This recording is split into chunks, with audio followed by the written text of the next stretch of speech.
पंजाब के चुनाव। दूसरी बात पंजाब की है। सहमति की सरकार चलाने वाले प्रधानमंत्री ने शपथ लेने के पहले उन चुनावों की स्थगित करने के लिए जोर डाला। चुनाव स्थगित करने के लिए मुझसे कहा गया। मैंने कहा कि मैं उन चुनाव को स्थगित नहीं करूंगा। 24 घंटे चुनाव होने को बाकी थे। आपने चुनाव को टाल दिया और आप में नैतिक साहस नहीं है कि आप कहें कि चुनाव को हमने टाल दिया। मैंने तो नहीं कहा था। मैंने तो जिन लोगों से बात की उनसे कहा कि ब्लू स्टार के बाद यह दूसरी बड़ी दुर्घटना होगी अगर आप चुनाव को टालते हैं। अध्यक्ष महोदय, चुनाव टाले गए। क्या सहमति की सरकार का शुभारंभ इस तरह से हो? एक सरकार थी, आपकी कृपा से बनी हुई थी। आप उस समय प्रधानमंत्री नहीं थे। प्रधानमंत्री के कहने के लिए मैं था। उस प्रधानमंत्री की राय के बिना परवाह किए हुए एक पीछे के रास्ते से मैं इसलिए कहता हूँ कि सरकार की बुनियाद तिकड़म पर है। इस सरकार की बुनियाद उन मान्यताओं पर है जो मान्यताएं जनतंत्र की मान्यताएं नहीं हैं, जो मान्यताएं संसदीय जनतंत्र की मान्यताएं नहीं हैं। मैं कोई व्यक्तिगत रूप से नहीं कह रहा हूँ कहाँ भ्रष्टाचार हुआ, वो फोर्स में किसने पैसा लिया। मैं बार बार पहले से कह रहा हूँ यह भ्रष्टाचार छोटी बात है, लेकिन यह देश के साथ, इसके संविधान के साथ, इसकी मर्यादाओं के साथ, मान्यताओं के साथ जो विश्वासघात है, यह सबसे बड़ा भ्रष्टाचार है जिसके लिए इतिहास कभी क्षमा नहीं करेगा।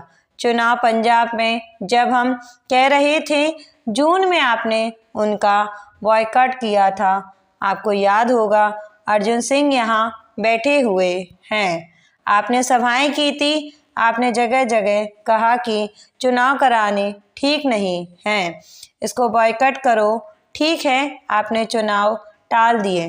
पिछले साल फरवरी में आपने चुनाव कराए। अकाली दल के लोगों से उस चुनाव का बॉयकॉट कराया। क्या इस सरकार को जरा भी लाज नहीं आती? जरा भी अपने दामन में झांकने की कोशिश नहीं करती? अगर श्री राज और अर्जुन सिंह चुनाव का बॉयकॉट करें तो वह देश प्रेम है, और अगर बादल और टोरा बॉयकॉट करें तो देशद्रोही हो जाते हैं। यह जनतंत्र की परिभाषा इस कांग्रेस पार्टी से मैं सीखने के लिए तैयार नहीं हूँ। मैंने उस समय कहा था कि सोमनाथ जी, यह जो कदम है सिखों से हमको और अलग करने का रास्ता है, यह देश की बर्बादी का रास्ता है। मैं भरे हृदय से बड़े दुख के साथ कहता हूँ कि अटल जी, आपने हमारी बात नहीं सुनी। विश्वनाथ जी, आपने नहीं सुनी।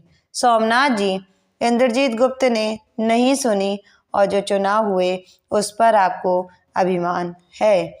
आप बयान देते हैं, अखबारों में किसको बेवकूफ़ बना रहे हैं, दुनिया में भ्रम डाल रहे हो। पंजाब की जनता के मन में कोई भ्रम नहीं है, दुनिया की नज़र में कोई भ्रम नहीं है।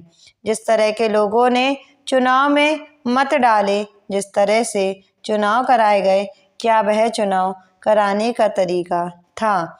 मर्यादाओं से या जिम्मेदारियों से क्या आप कह सकते हैं कि यह सहमति की सरकार है? यह सरकार मान्यताओं और मर्यादाओं को रखने वाली सरकार है, क्या आप कह सकते हैं? अर्जुन सिंह जी, आप प्रधानमंत्री जी की भूरी भूरी प्रशंसा कीजिए, वह आपकी मजबूरी हो सकती है। हमारी भी इच्छा होती है कि हम प्रधानमंत्री जी की प्रशंसा करें। दिल से कहता हूँ, कोई छिपाकर नहीं कहता। लेकिन जिस दिन उन्होंने पंजाब में यह काम किया, उस दिन हमारे दिल को एक ठेस लगी। आज ढिंढोरा पीटा जा रहा है नई इकोनॉमिक पॉलिसी का, सोसाइटी का स्ट्रक्चर किया जा रहा है। मैंने उस समय कहा था कि यह बर्बादी का रास्ता है। जसवंत सिंह की थोड़ी हमदर्दी है उस नीति से, आज भी है। बनाए रखिए हमदर्दी, हमें कोई ऐतराज़ नहीं। मैंने मनमोहन सिंह जी को कहा था कि यह रास्ता खतरनाक है, इस पर मत जाओ। हमारे मित्र जिक्र कर रहे थे कि दुनिया के दूसरे देशों ने इस रास्ते को अपनाया है। फिलीपीन ने बहुत तरक्की की है। कल ही जिक्र किया था और आज से 10 दिन पहले फिलीपीन के राजनेता का आपने बयान पढ़ा होगा। उन्होंने कहा था कि फिलीपीन में विकास तो हुआ, अर्थव्यवस्था बढ़ी, लेकिन फिलीपींस प्रोस्टिट्यूशन का आज्ञा बन गया। जसवंत सिंह जी, उस संस्कृति को आप यहाँ पर लाना चाहते हैं, मैं जानता हूँ। आज बड़े अभिमान के साथ कहा जाता है कि जापान सरकार को हमने कहा है वो आए यहाँ पर जापानी शहर बनाए। बेसहमत को हमने कहा है वो आए यहाँ पर जापानी शहर बनाए। बेसहमत भी हैं। हमारे मित्र रवि राय जब सवाल उठाते हैं तो देश के प्रधानमंत्री जी महात्मा गांधी जी की परंपराओं में पले हैं, जो सादगी के अवतार हैं, वे उठकर मजाक करते हैं। मुझे याद आता है सोमनाथ जी, वह दिन ओरोविले में अरविंद आश्रम में एक ऐसी ही कॉलोनी बन रही थी। किसी देश की नहीं, कितना हंगामा मचा था। आज उठाकर पढ़ लीजिए, आज ये मान्यता हमारी कितनी गिर गई है। हमारे सोचने के तरीके को क्या हो गया है, हमारी मानसिकता क्या हो गई है, इस पर आप कभी सोचें। दूसरी बात, मुझे अफसोस हुआ, एक मैगज़ीन में मैंने देखा हमारे प्रधानमंत्री जी अपने घर में एक कंप्यूटर रखे हुए हैं। बुढ़ापे का पता नहीं है क्या शौक उनको उठा है। ठीक है, मैं कंप्यूटर का विरोधी नहीं हूँ, लेकिन हम लोगों की उम्र अब वह नहीं है। गांधी जी जो लकुटे लिए हुए झोपड़ी में रहने वाले थे, मनमोहन सिंह जी के यहाँ कंप्यूटर चल सकता है। हमारे मित्र गहलोत जी कंप्यूटर चलाएं। राजेश पायलट का भी समझ में आता है। शरद पवार चलाएं, लेकिन कहीं होड़ में हम पीछे ना रह जाएं, इसलिए प्रधानमंत्री ने अपने घर में कंप्यूटर लगा लिया।